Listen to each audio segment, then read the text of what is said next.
बिस्मिल्लाहिर्रहमानिर्रहीम। अस्सलाम वालेकुम। ये माह रमज़ान मुबारक के शुरू होने के बाद मैं पहली वीडियो कर रहा हूँ, तो आप सबको माह रमज़ान की बहुत बहुत मुबारक, बहुत बाबरकत महीना है और इस महीने में बहुत ज़्यादा इबादत की जाती हैं। वैसे तो पूरे साल ही नमाज़ पढ़नी चाहिए, इबादत करनी चाहिए, लेकिन माह रमज़ान में ख़ास तौर पे हम देखते हैं कि मस्जिदें भरी हुई होती हैं और माह रमज़ान ख़त्म होता है तो फिर मस्जिदें दोबारा वीरान हो जाती हैं। तो खैर इस महीने में क्योंकि बहुत ज़्यादा लोग इबादत कर रहे होते हैं, रोज़े रख रहे होते हैं, तो अल्लाह ताला से दुआ कीजिए ख़ास तौर पर अपने वतन के लिए, पाकिस्तान के लिए, कि अल्लाह ताला पाकिस्तान पर अपना रहम करे, करम करे और दुनिया भर में जो इंसान हैं, मुसलमान हैं, उनके लिए दुआएं कीजिए। और ज़ालिमों, जाबरों और जो पूरी दुनिया के अंदर जिस मुल्क में भी जो यजीदियत कर रहे हैं, बर्बरियत कर रहे हैं, उनके लिए भी बद्दुआएं भी कीजिए। हिदायत तो लगता नहीं है कि किसी को हिदायत मिलेगी, तो लिहाजा बद्दुआ कीजिए कि जो भी यजीदियत कर रहा है दुनिया भर में, इंसानियत के ख़िलाफ़, मुसलमानों के ख़िलाफ़ बर्बरियत कर रहा है, अल्लाह ताला उस यजीद को, उस जाबिर को, उस फसाइयत करने वाले को, उस बर्बरियत करने वाले को अल्लाह ताला उसके अंजाम तक पहुँचाए। जिस तरह से इंसानियत के साथ पूरी दुनिया में हो रहा है, जहाँ भी हो रहा है, तो वहाँ के इंसानों के लिए, मुसलमानों की मदद की दुआ कीजिए कि अल्लाह ताला उनकी ग़ैबी मदद करे और ज़ालिमों जाबरों को अल्लाह ताला उनके अंजाम तक पहुँचाए। बड़ी एक बहुत सी जगहों पे बहुत तकलीफ़ देह सूरत हाल है जो हम देखते हैं। तो खैर आते हैं, एक लेटर की बात करते हैं। 10 सफ़ात पे मुश्तमिल ये लेटर है जिसमें कहा गया, हु आर यू, तुम होते कौन हो चीखने और चिल्लाने वाले। और इस लेटर का मतन जब मैं आपके सामने रखूँगा तो फिर आपको थोड़ा सा इस बात का यकीन होगा कि मैं क्यों मियां असलम इकबाल और हमाद अज़हर के ऊपर मुसलसल तनकीद करता हूँ। ये लेटर डॉक्टर यास्मीन राशिद का है और इस लेटर का जो कंटेंट है, जो मियां नवाज शरीफ को मुखातिब किया गया है और जो कुछ उन्होंने ख़त में लिखा है और जिस तरह से शहबाज शरीफ के हवाले से उन्होंने लिखा है, और इस लेटर का कंटेंट सुन के आपको अंदाज़ा होगा कि ये वो काम है जो हमाद अज़हर का करने वाला था, ये वो काम है जो मियां असलम इकबाल के करने वाला था। लेकिन ना तो ये काम मियां असलम इकबाल कर रहे हैं, ना ये काम मियां असलम इकबाल और ना ही हमाद अज़हर कर रहे हैं, और ये काम डॉक्टर यास्मीन राशिद ने जेल से बैठकर किया है। और पिछले दिनों में मैंने एक ट्वीट किया जिस पे मुझे बताया गया कि जो टीम है मियां असलम इकबाल साहब की, वो इस पे काम कर रही है कि जो मरीम नवाज़ का 60 सफ़ात पे मुश्तमिल एक इश्तिहार आया है और उन्होंने जो अपनी कारकर्दगी गिनवाई है, उसका काउंटर में एक वाइट पेपर जो है वो अपोजिशन लीडर मलिक अहमद खान बच्चर जो है वो जारी करेंगे। लेकिन स्पीड बहुत स्लो है तहरीक इंसाफ की। अगर आप जो सहाफ़ी हैं उनके ट्वीट्स को निकाल दें और पीटीआई के सोशल मीडिया की चीज़ों को निकाल दें तो पीटीआई का कोई नैरेटिव नहीं है, पीटीआई की जो बाहर क़यादत है इनका कोई नैरेटिव नहीं है, कोई फैक्ट्स ये जारी नहीं करते, कोई फिगर्स ये जारी नहीं करते, कोई पोस्टमार्टम ये नहीं करते, मरीम नवाज़ की बैड गवर्नेंस, कारकर्दगी के ऊपर कोई उस तरह की चीज़ें ये नहीं करते जो इनको करनी चाहिए। अब आते हैं डॉक्टर यास्मीन राशिद ने जो लेटर लिखा है, और ये बड़ा तारीखी लेटर है। ये जो इमरान खान साहब लेटर लिख रहे हैं और यास्मीन राशिद साहिबा और इजाज़ चौधरी साहब के हवाले से मैं अभी लेटेस्ट तो चेक नहीं कर सका कि वो हॉस्पिटल से डिस्चार्ज हुए या नहीं हुए, लेकिन उनको इजाज़ चौधरी साहब को कार्डिक इशू था। ये बर्बरियत और यजीदियत नहीं है तो क्या है, मुझे इसका जवाब दें आप।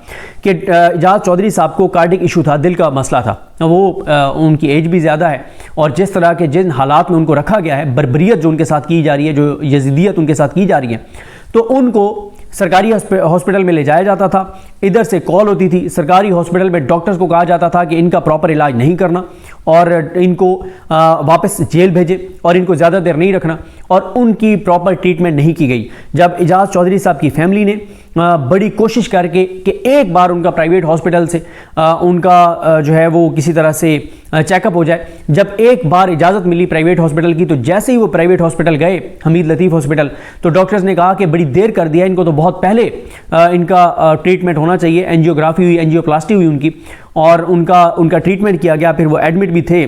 तो अब आप अंदाज़ा लगाएं कि इजाज़ चौधरी साहब, जो ना तो उनका कोई किरदार था 9 मई में, ना उन्होंने कोई कानून हाथ में लेने का कहा, ना वो कोई किसी हमले में मुलविस थे, लेकिन इजाज़ चौधरी साहब को सिर्फ इमरान खान से वफा के जुर्म में, कि वो इमरान खान के खिलाफ बात नहीं कर रहे, प्रेस कॉन्फ्रेंस नहीं कर रहे, सियासत अलहदी इख्तियार नहीं कर रहे, इस जुर्म में इजाज़ चौधरी साहब हों, उमर सरफराज चीमा साहब हों, यास्मीन राशिद साहिबा हों, शामिम मुतकशी साहब हों, ये सब जेल के अंदर है। और इस हद तक बर्बरियत है कि उनको प्रॉपर इलाज भी नहीं कराने दिया जा रहा। इससे ज़्यादा तकलीफ दे बात क्या हो सकती है कि हम इस्लामी जमहूरिया पाकिस्तान हैं, लेकिन इस्लामी जमहूरिया पाकिस्तान में इस्लाम सबसे ज़्यादा दर्स देता है इंसानियत का, इंसानियत को हकूक़ देता है। 1400 साल पहले इस्लाम ने इंसानी हकूक़ दिए, लेकिन पाकिस्तान में आज 1400-1500 साल बाद हालात ये हैं कि यहाँ पे एक मरीज़ جس کو نہ تو اس کی ضمانتیں ہو رہی ہیں، نہ جج اس کی ضمانت کی درخواستیں کے اوپر فیصلے کر پا رہے ہیں، نہ اس کا پراپر اس کو علاج کرانے دیا جا رہا ہے۔ تو یہ حالات ہیں پاکستان کے۔ اللہ تعالیٰ رحم کرے، اللہ تعالیٰ کرم کرے، اللہ سے دعا کی جا سکتی ہے۔ باقی دنیا کے اندر ایک نظام ہوتا ہے، اور پاکستان کا جو نظام ہے، یہاں پہ کوئی ادارہ ایسا نہیں بچا جس سے آپ کو انصاف مل سکے۔ آپ کو عدلیہ سے کوئی انصاف نہیں مل سکتا، آپ کو بیوروکریسی سے کوئی انصاف نہیں مل سکتا، آپ کو حکومت سے کوئی انصاف نہیں مل سکتا، اور سب سے اہم تو عدلیہ ہے جس کے ججوں کو آپ کے میرے ہم سب کے ٹیکس کے پیسوں سے تنخواہ ملتی ہے۔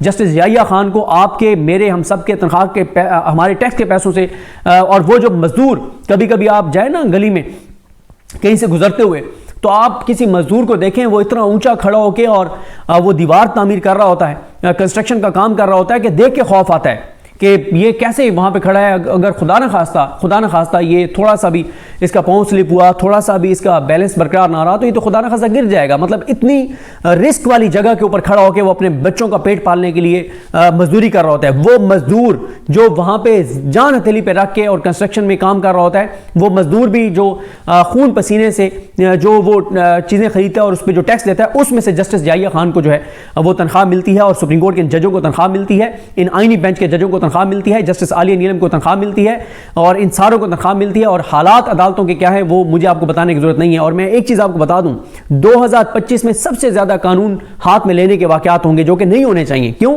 لوگوں کا عدالتوں پر اعتماد زیرو ہو گیا ہے، کوئی اعتماد نہیں رہا لوگوں کا عدالتوں پر۔ جو کچھ عدالتوں کے اندر ہو رہا ہے وہ آپ کے سامنے ہے۔ مطلب جس طرح سے جج بھرتی کیے گئے ہیں، جس طرح سے فیصلے ہو رہے ہیں، جس طرح سے عدالتوں کو فتح کر لیا گیا ہے، جو عدالتوں سے کروایا جا رہا ہے، کوئی لوگوں کو امید نہیں ہے۔ اور اس سے مجھے جو خوف آ رہا ہے وہ یہ ہے کہ لوگ قانون ہاتھ میں لیں گے کہ عدالتوں سے، تو کیونکہ پہلے کیا ہوتا ہے، کچھ ہوتا ہے تو آپ عدالتوں میں جاتے ہیں، اب عدالتوں سے جب ہوپ ختم ہو گئی تو لوگ قانون ہاتھ میں لیں گے، جو کہ کسی طور پہ جسٹیفائی نہیں ہے، لیکن یہ ہوگا۔ اور آپ دیکھیں گے 2025 میں عدالتی فیصلوں میں سب سے زیادہ عدالتی انصاف کا قتل ہوگا۔ جس طرح کے جج بھرتی کیے گئے ہیں، جس طرح کے بہت ساروں کی تو اہلیت و صلاحیت کا مسئلہ ہے، قابلیت کا مسئلہ ہے کہ وہ انتہائی نالائق ہیں، اور بہت سارے جو ہیں وہ کرپٹ ہیں۔ تو یہ اس وقت حالات ہیں، اور بڑی ایک عجیب سی صورتحال جو ہے وہ ہونے والی ہے۔ ڈاکٹر یاسمین راشد کہتی ہیں میاں نواز شریف کو کے نام کھلا خط انہوں نے لکھا ہے، وہ کہتی ہیں کہ کچھ دن پہلے روزنامہ ڈان کی شہ سرخی تھی کہ عمران خان کی طرف سے احتجاج کے مطالبے کے جواب میں نواز شریف نے بہت شور مچایا ہے، نواز شریف چیخا ہے، نواز شریف چلایا ہے۔ تو انہوں نے کہا کہ میں یاد قائد سے کچھ سوالات پوچھنا چاہتی ہوں، کیا اسٹیبلشمنٹ نے آپ کو شور مچانے کی اجازت دے رکھی ہے؟ اگر آپ کو اجازت ہے تو پھر بھی احتیاط برتیے، زیادہ شور نہ مچائیے، کیونکہ اس طرح آپ اپنی بیٹی کے مستقبل کو خراب کر سکتے ہیں۔ دوسری بات جو میں جاننا چاہتی ہوں کہ آپ ہمیں احتجاج سے روکنے والے ہیں کون؟ Who are you? تم ہوتے کون ہو ہمیں احتجاج سے روکنے والے؟ تم ہوتے کون ہو چیخنے اور چلانے والے؟